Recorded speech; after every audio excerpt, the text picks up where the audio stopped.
Absolutely, absolutely. Well said. So I'll speculate less, hold on to less money for passive reasons if the interest rate is high. Once the interest rate is low, however, I'm going to ask for more passive income because I think that it will be better in my hands than would be obviously in whatever um, interest bearing tools are out there.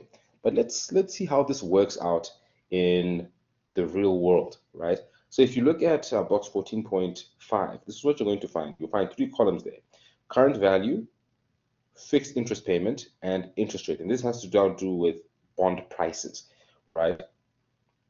And this is where there's a fixed interest rate payment.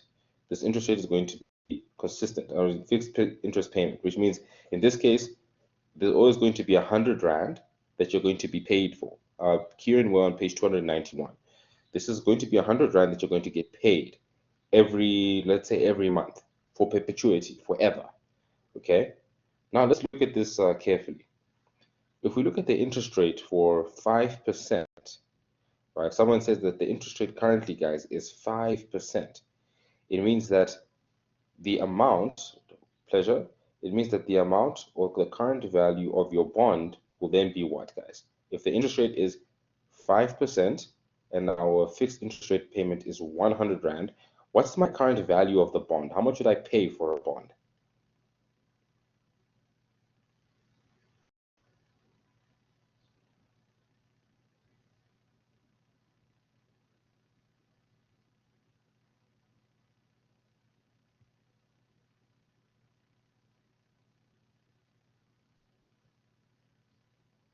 Okay, so the current value for my bond would then be 2,000 Rand. And you can see that right at the left. So if the interest rate is 5% and my fixed interest payment is 100 Rand every month, then the current value of that bond will then be 2,000 Rand. Okay, that's for, but thanks for attempting, guys. The point is to always attempt, always attempt. All right, I'll ask the question again. Yes, Kieran. Sorry, so are you able to hear me now? Yes, yes, I can. Okay, cool. So, I'm not really sure why 2000, because I mean, so the interest rate is 5%. So obviously, 5% of is 5% of 100 Rand 5 Rand?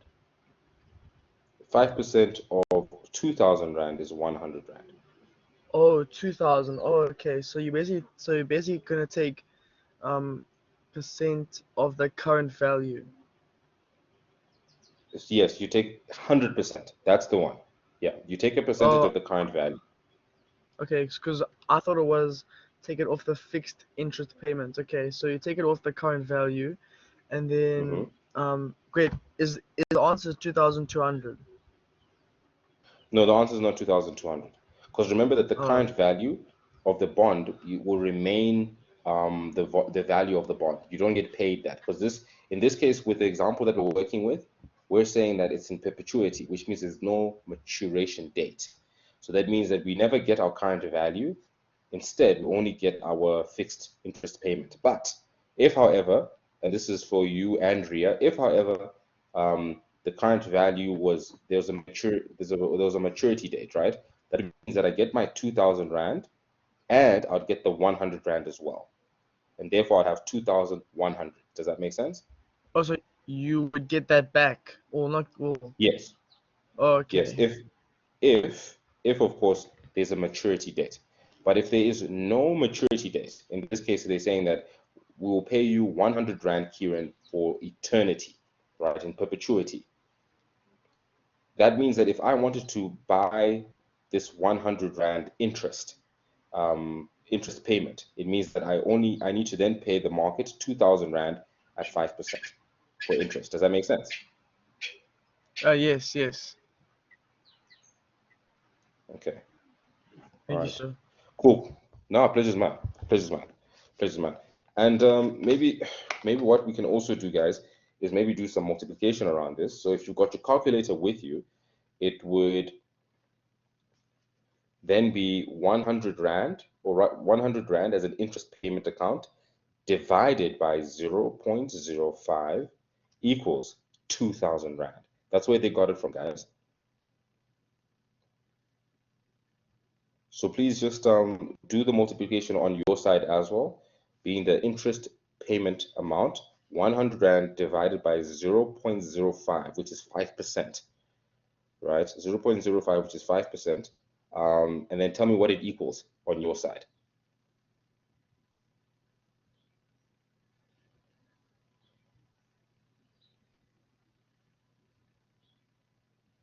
Perfect, perfect, perfect, perfect. Good. Let's move on to the next one then. So say what happens is that all of a sudden there's 10% interest rate, right? And I still want to have 100 Rand as a fixed interest payment. What is the value of that bond that I'd have to purchase?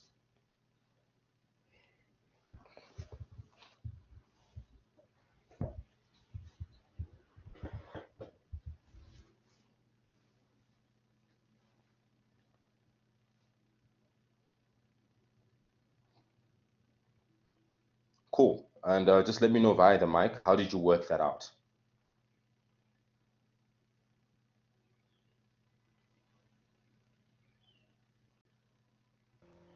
So I just Yes, said, Kieran. oh, Yeah, go ahead. is Kieran gonna speak? Yeah. Is he speaking, or is it you, Twilio, is that you, Twilio? Yeah, Okay, yeah, cool. okay, it's Twilio, me. go So ahead. I just said 100 divided by 0.1. Absolutely. There we go, guys. There we go. There we go. Right. And then let's try the last one, right? I'm looking at my current finances, and I'm interested in having 100 Rand paid to me forever in perpetuity, right? And they say now that their interest is 20%. What would I need to pay as a bond value?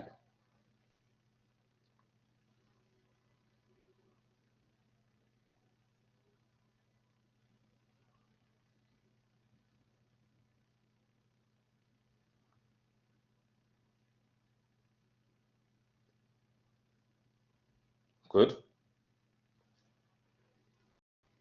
good. Ria, Jesse, let me know what you got. Kieran, let me know what you got as well. Tato, Sorry, Palesa, sir. yeah, go ahead. I won't lie to you. I actually have no idea what's going on right now because when you said that for the first one, right, it's 2,100 that you get paid back, right? Okay, I see where so it's 2,100 Rand that I'll get back if they were to give me An expiry the date. yes, if there was an expiry date, but there's no expiry date in this example, so it's only 100 Okay. Rand that they'll give me back. Yeah, go ahead. So basically, so all the answers that you've been asking for is the one in the left-hand column. Yes, they are, but then what I wanted to find out is make sure that you guys can actually work it out. All right, so do you have Um, your calculator with you? yes, but can I just ask if you can just explain again how to do that because I think I may have missed it or like it went over my head because maybe I just didn't understand it properly, but I actually don't know how to get there. All right, just keep your mic on and let's work it together, right? For the first one, right, it would be if I'm looking for 100 Rand fixed interest payment, right, consistently for the rest of my life. And remember, there's no maturity date, which means I'm only dealing with the 100 Rand, right? Make sense? Yes. What I would then do is take that 100 Rand and divide it by 0.05, which is 5%. Oh, really? Oh, and then that's 2,000 Yes, yes, yes. Now tell me, do the same thing and do it for 12.5%, right? And tell but me what you get. for 800. 100%. Oh, wait, So wait, wait, wait. Okay, I'm so interested. 100.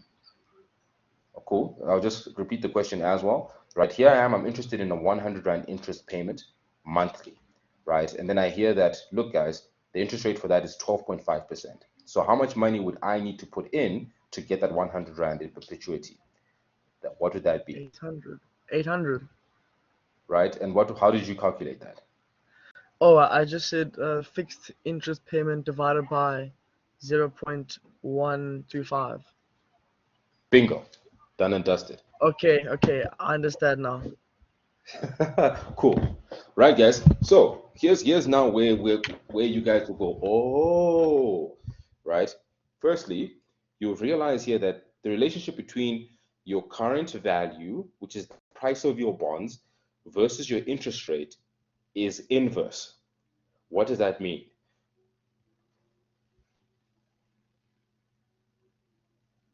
Yes, I agree with you.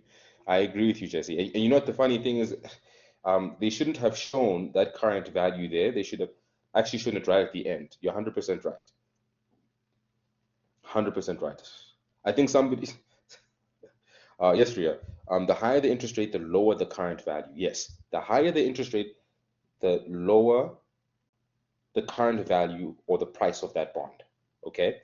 Now, remember, we're dealing here with speculative, right? Speculative transactions. So tell me now, when we now have a bond that is, sorry, an interest rate that is high, right? What did we say about speculative transactions? When we have an interest rate that is high, what happens to the amount of money that I demand for speculative reasons? Is it high or is it low?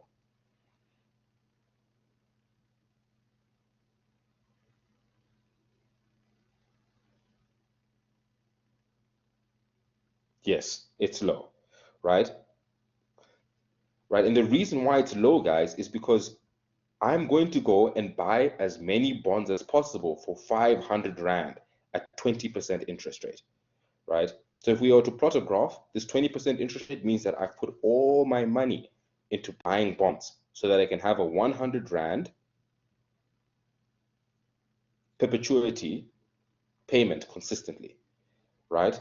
However, if the interest rate drops to 5%, what do we know about speculative demand? When the interest rate drops, what happens to the quantity of money?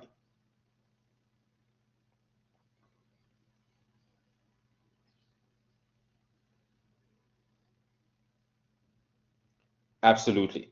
So at 5%, I'm not willing to go and buy bonds because 2,000 Rand, what am I going to do? That's going to, that's just not, it's not right. And I'll tell you why it's not right as well. You'll find that at 500 Rand, right? How many interest payments? So at 20%, how many interest payments at 100 Rand would I need to get to 500?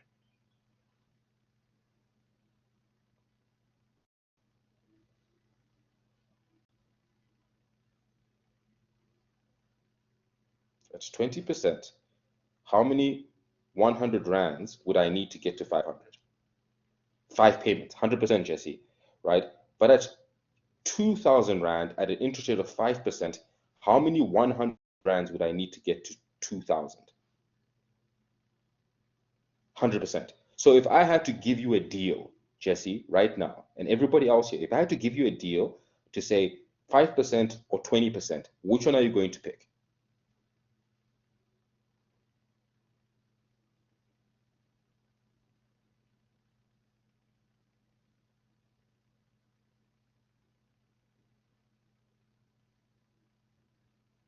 $20. 20%? 100%. Why is that, guys?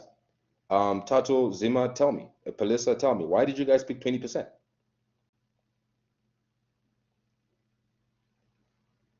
And when they say 20%, it means 20% as in that I would pay 20% and then pay 500 Rand as a result. 100%. It takes less payments to get to the current value. Does that make sense, guys? I make my money back much faster. Oh, yes. It's fine, Jesse.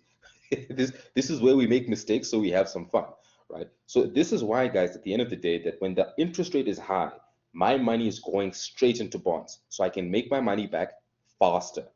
On the other hand, If my interest rate is low, give me my money back. There's no way I'm going to put it out because I'm going to get my money very slowly, right? And this is the relationship that we've been talking about. I don't know if you've got, the aha moment.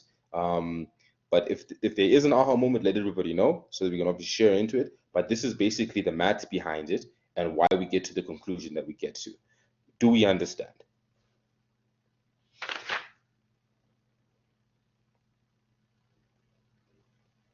Cool.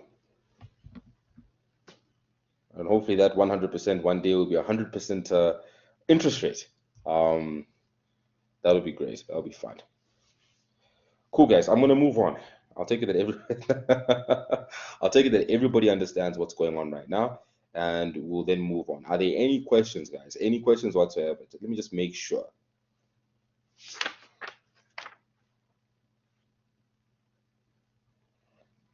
Yes, Kieran. So I don't want to be that guy to like slow down the whole group. Go ahead. No, ask your questions. Go ahead. I just want to make sure. So earlier, like 5 minutes ago, you said it takes 5 payments with the interest rate of 20, but it takes 20 payments with the interest rate of 5%. I don't really understand how that works completely. Good. Thank you for asking. So if you look at your textbook, when I say that it takes 5 payments, or when it takes, so there's 20% interest rate, right? With 100 Rand payments, right? Does that make sense? So at 20%, I'll get 100 Rand payments for 500 Rand value. Does that make sense? Yes, sir. Okay, so I'll just repeat that again. For 20%, right, interest rate, I want to have a fixed interest rate payment of 100 Rand, and this is going to be forever, right? Remember that word, forever, perpetuity. And they're telling me that, Grant, if you want that, at 20%, we're willing to give you that at 500 Rand. That'll be your bond price or your current value. Does that make sense? Yes, sir. So that means that with that 100 Rand, how many months would it take for me to get to 500, which is the current value of that bond? Oh, okay. Now I see what you're saying. Okay.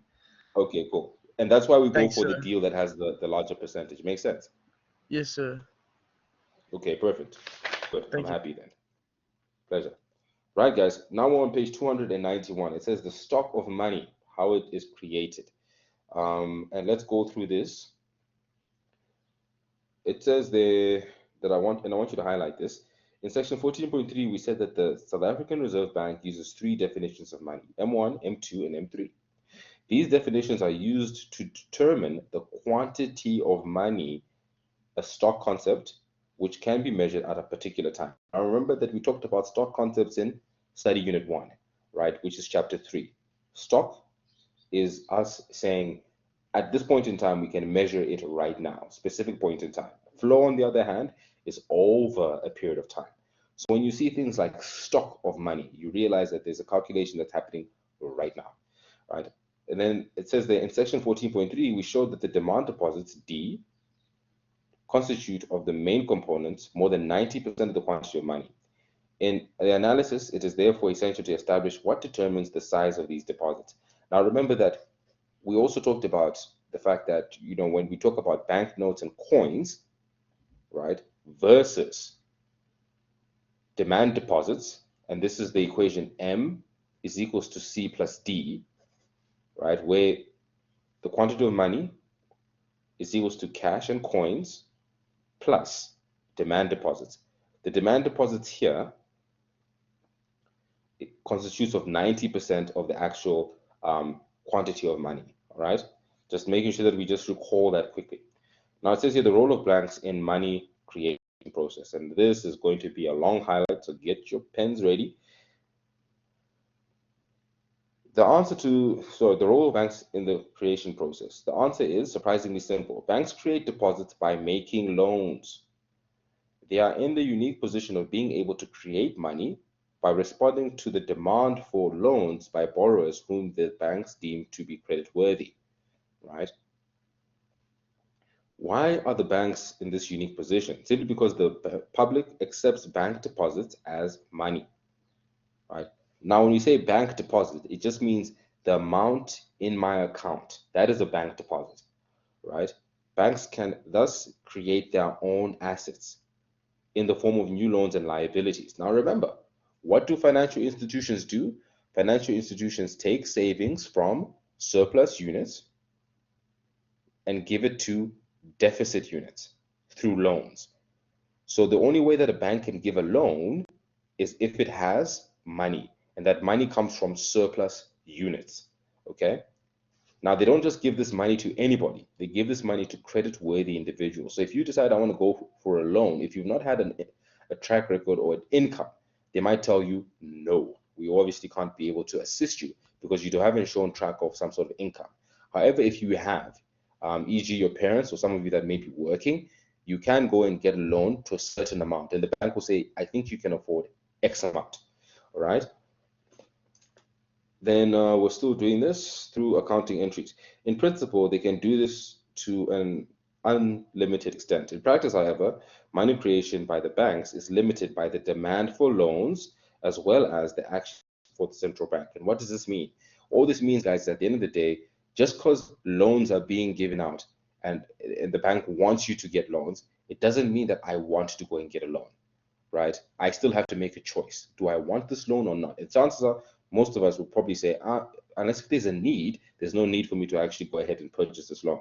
But the other thing is that we also look at the South African Reserve Bank, right, which also monitors and makes sure that we do not spend like there's no tomorrow, or that banks don't necessarily just give out loans like there's no tomorrow. And we'll talk about how the South African Reserve Bank does that later on, right? Then it continues to say, banks can create loans only if there's a demand for such loans from credit-worthy prospective borrowers. If no borrowers are required, or if the bank does not deem the borrowers who require loans to be creditworthy, no loans will be granted, and no money creation will occur. The quantity of loans demanded depends entirely on the interest rate, right? The higher the price of loans, so the higher the interest rate of loans, the less likely I'm going to go and get a loan. The lower the interest rate of loans, right? And remember, I'm stressing the word loans, the more likely I'm going to go and get a loan, right? Under normal circumstances, there is a demand for loans and they are credit-worthy potential borrowers. New loans are granted and bank deposits are created. Okay, now what does this mean? And I want us to read this example in 14.7 because I think it just illustrates it very, very, very, very, very well, right? It says the following: a young engineer, Trevor Pulse, devises a new project in the information technology industry and approaches Standard Bank for a loan to finance the project. Trevor has just started work and does not have any collateral to offer the loan. However, officials and Standard Bank scrutinize the business plan and decide that the project is viable and that the risk associated with granting him a loan is not unduly high. As a result, Trevor is granted a loan of 1 million rand.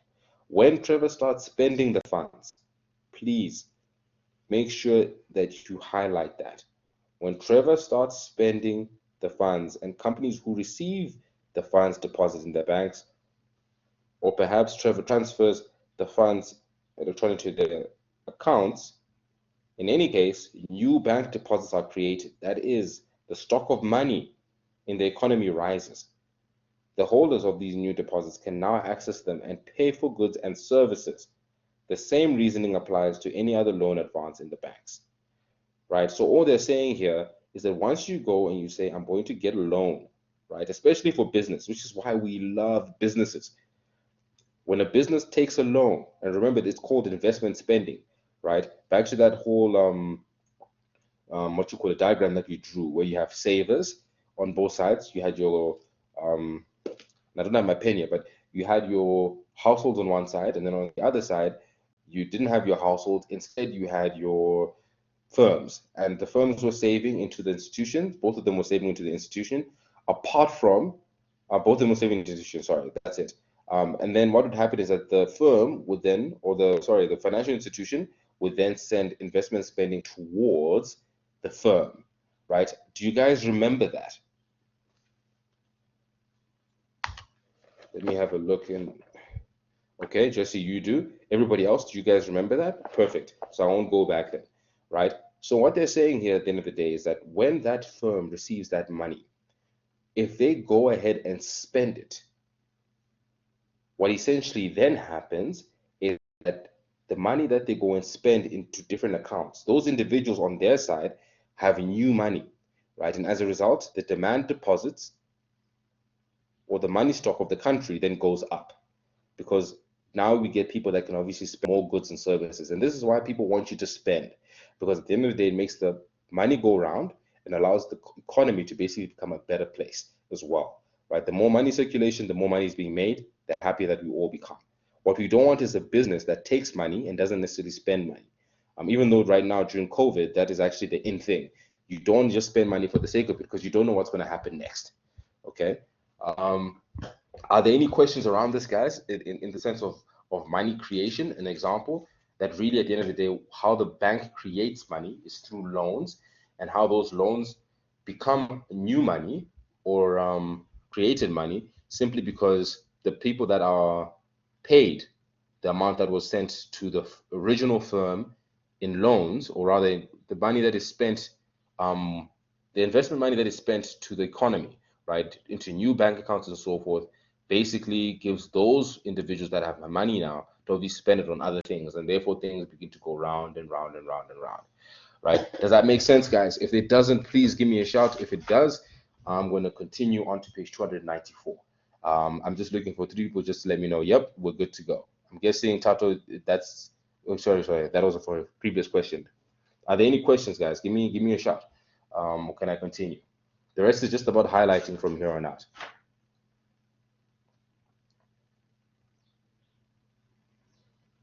Okay. So on page 294, awesome, guys, awesome. On page 294, right up top, right, last sentence before the next paragraph that has the bit on how in bold.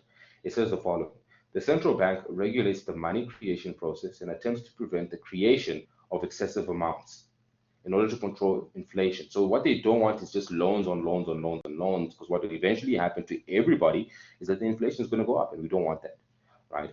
As well as situations in which too little money is created, which may stifle the economy. So they're trying to get a balance here, right? And that balance is what the South African Reserve Bank does.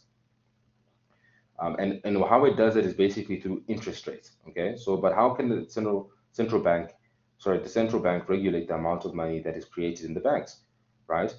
The answer is it uses interest rates to influence the rate at which new money is created. The central bank tries to regulate money creation by affecting the demand for loans via the price loans, that is the interest rate. That is what the monetary policy is essentially about. So now we've got a new term, guys, monetary policy. The people that institute the monetary policy are the South African Reserve Bank, and this interest rate, which is the monetary policy, right, is how they regulate how much money is inside the economy. But let's look at figure 14.2, I mean to say. Now, we already know that there is a inverse relationship between interest rates and quantity of money. The higher the interest rate, the lower the quantity of money. The lower the interest rate, the higher the quantity of money. So what the Reserve Bank will do is that if they say, and let me ask you this, what will the Reserve Bank do if there is too much money in the economy? If the quantity of money is too much, how will they ensure that the quantity of money begins to decrease? How would they do that? Via the interest rate.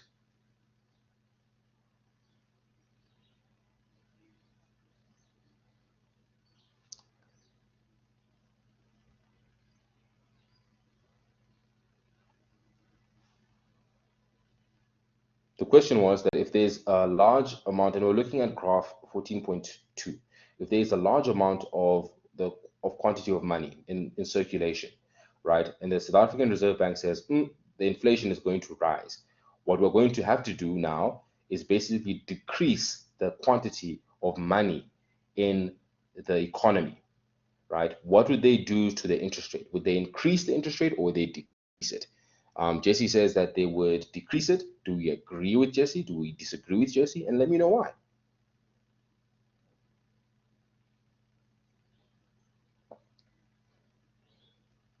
Absolutely. So in this case, Jesse, they would actually increase because when you increase the interest rate, when the South African Reserve Bank increases the interest rate via the monetary policy, 100%. With an increased amount, the quantity of money falls. Brilliantly put. And that's how they would manipulate things. The opposite is also true. If Where am I losing you? Put on your mic and let's have a chat. Let me know where I'm losing you. But you guys are 100% correct. You guys are 100% correct. And the opposite is also true, guys. If there's too little money in the economy and the economy needs to grow, then what the Reserve Bank will do is do what to the interest rate? Will they increase it or decrease it if they want more money in the system, the more quantity of money? There we go. There we go. There we go. It's like magic, I tell you. It's like magic. Yes, Toile. So I don't know if I'm understanding this correctly, right? But when we're talking about if there's too much money or there's too little money, are we referring to savings as being a withdrawal?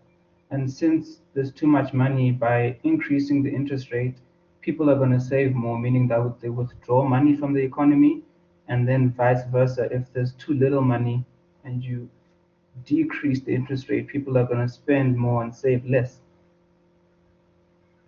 Okay, just when you say save, in this case, we're not talking about save. We're talking about basically the speculative thing of money. If I know that there's going to be a high interest rate that the South African Reserve Bank is going to give, then what I'm going to do is want to go and buy more bonds. Remember? Yes? Yes. And Yes, just so and that I go understand ahead. correctly, when you buy a bond, that Hmm. money stays with whichever, like you buy a bond and then your money stays there. So that Yes, it money is stays not for there. you to use. Yes, it's out of the system. It's now a store value because remember it becomes M3, right? And M3 is a store value, but it's not a good medium of exchange. Does that make sense? I can't go to the store and say, give me some bread based on a bond that I have. Make sense? Yes, it makes sense. And would you consider a bond to be a withdrawal, or does Yeah, that not apply?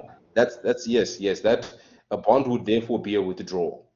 A bond would therefore be a withdrawal. Now, just on that point, quickly, while I still have you on the line, the interesting thing about that concept is that remember, if you remember that first graph or the diagrams that we had last time around with the consumption spending saying that we're saving and putting into a financial institution, right? That is a withdrawal. So I'm taking my savings, putting it into a bond, right, to obviously get some money out of it. I'm not just giving the money for the sake of it, right? I want to get a very good interest rate. So therefore, it is a withdrawal because of that. Does that make sense? 100%. So thank you. Cool, cool, cool. Jesse, please let's have a quick chat and let me know where you're at, whether you Hi, are sir. getting it or not. Can you hear me? Yes, I can. Okay. I think my logic, I'm not basing it off the graph that we've learned, where I can Okay. see if they increase the interest rate, the quantity of money demanded will be decreased. That's the logic of the graph. For me, what I'm Which getting graph? confused with graph B, speculative motive. Okay, we're on 14.2, eh? Oh, LL. Oh Yes, yes, my yes. gosh. Okay. Okay, well, anyway, regardless, Yeah. so for me in my head, right, when I think of like an interest rate, it's the value for borrowing or lending money. Mm-hmm. Is it which one is it specifically?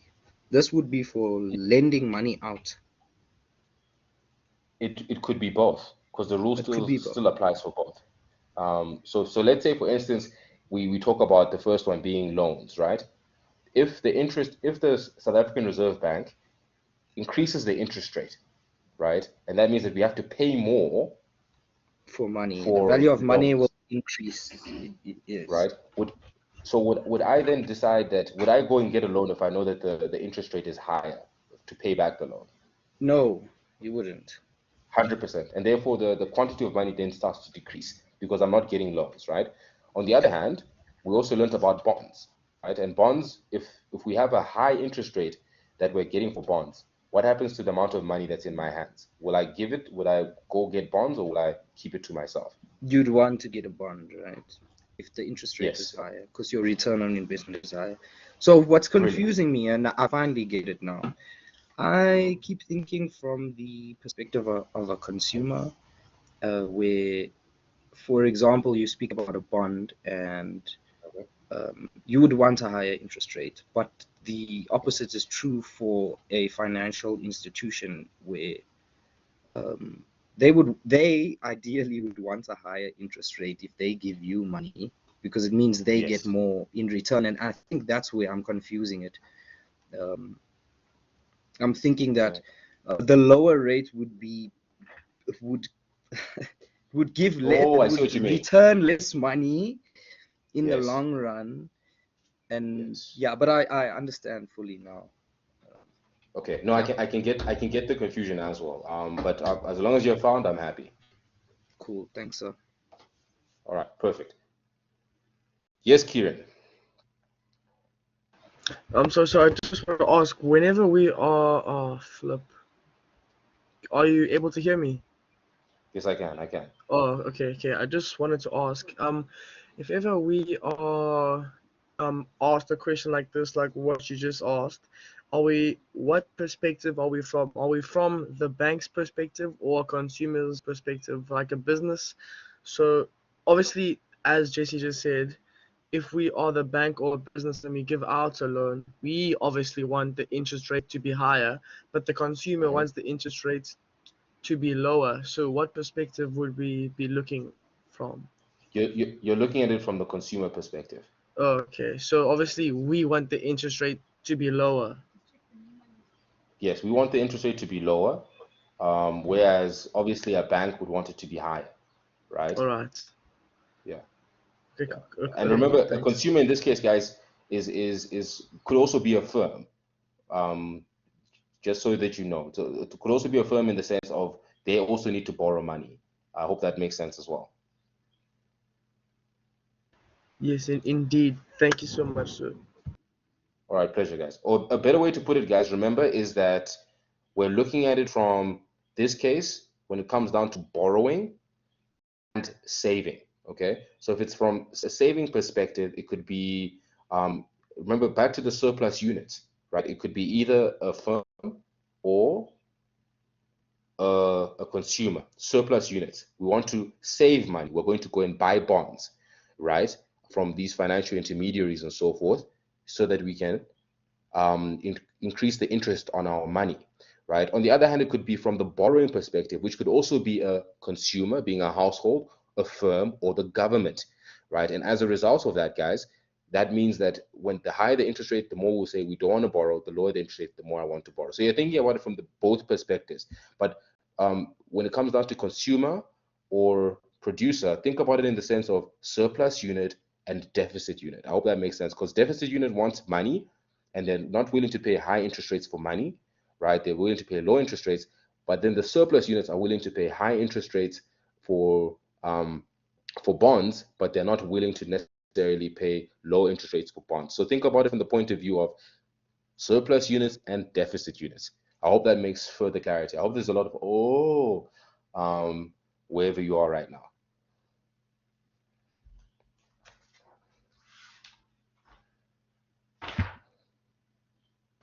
Sorry, sir.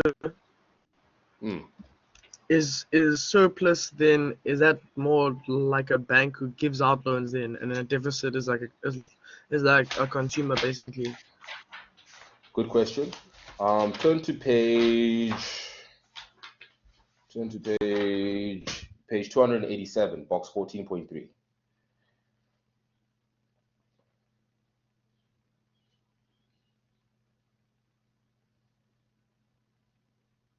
All right. Okay. Thanks, sir. Okay, you sure? You sure? Yeah, I mean, because it has the wait. What? Why households in both now? Okay, so Because there are households that can want money and there are households that can obviously save money. There are households that will give money to to the banks via deposits, right? But there are also households that need money for, let's say, loans or stuff like that. Does that make sense? Okay, I see there's a saver and a borrower in a different. Okay, I see now. Okay, cool. Thank you. All right, guys. I hope that we're all on the same page in that regard. That when it comes to looking at this, we have to look at it from the point of surplus units and deficit units, which constitutes of both households and firms, right? I hope that makes sense now. If it doesn't, guys, now's the time for obviously have a chat. Because like I said, from here on out, things just they don't get challenging. I don't think that's the word. There's just a lot more information that you guys will obviously begin to take. Okay. But you guys are brilliant, so I'm very sure that we're still gonna get to it. But let me know in the chat that we're all good to go. Let me know in the chat that we're all good to go. Kieran says good. Tato, Ria, Jesse, let me know that you're all good as well, and anybody else that that wants me to know as well. Awesome, Jared, great to hear. Zima, great to hear. Khalila, please, I'm listening. Sir, unfortunately, I'm not good because I've been basically like trailing behind for most of the lecture because I have the fourth edition of the textbook. So I haven't necessarily been following the logic of everything that's going on. I understand what's been said, but I don't understand how this information flows. The last thing that I was following with properly was when we were looking at the graphs that have interest rates and quantity of money. And then afterwards, things got mixed up when we started speaking about um, the banks. So I don't understand, yeah, exactly what's going on there. I do understand what you're saying. Like, if banks want to increase, if they want to get more money, they're going to increase the interest rate. And that's going to discourage people from saving, though, because they get less money essentially. And I do understand the one for bonds is that if the interest rates are higher for bonds, people are more likely to buy bonds. Um, yeah, I don't know if that's the basic idea that I need to understand this work, but yeah, I'm just a little bit lost as to where everything fits together. Okay, all right. Well, how much time do you have? Because I would want to then obviously just maybe perhaps you and I could have a discussion around that question whilst I release everybody else. Because there's only 3 minutes left until the class obviously ends, and I don't think I'll be able to cover any other material. So let me know if I can get 10 minutes of your time, if that's fine with you, and then you can go through that. Yeah, that's fine. Is that fine? Yes, sir. Okay, cool. Guys, to everybody else that's here, I'm glad that you all understand. So for here and now, we'll say that we went all the way until basically,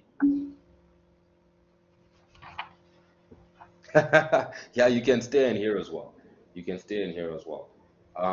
Where I'm going to say we stopped will be on 14.6, halfway through the page, and we're talking to, in this case, page 294. 2. All right, so we'll continue thereafter, but we are going to finish this unit, and I want us to obviously speed through the unit on the government sector, which I think is going to be relatively simply because it's just a lot of it's basically just a lot of words. But we're still going to go through that as fast and as simple as possible. So everybody else, you can leave if you've gotten the concept so far. I'm just going to help clearly through this, and then obviously we'll call it a day. So yeah, and if you want to listen in, by all means, you can do so. I am going to stop the recording now, and guys, you've been brilliant. Enjoy the rest of the day.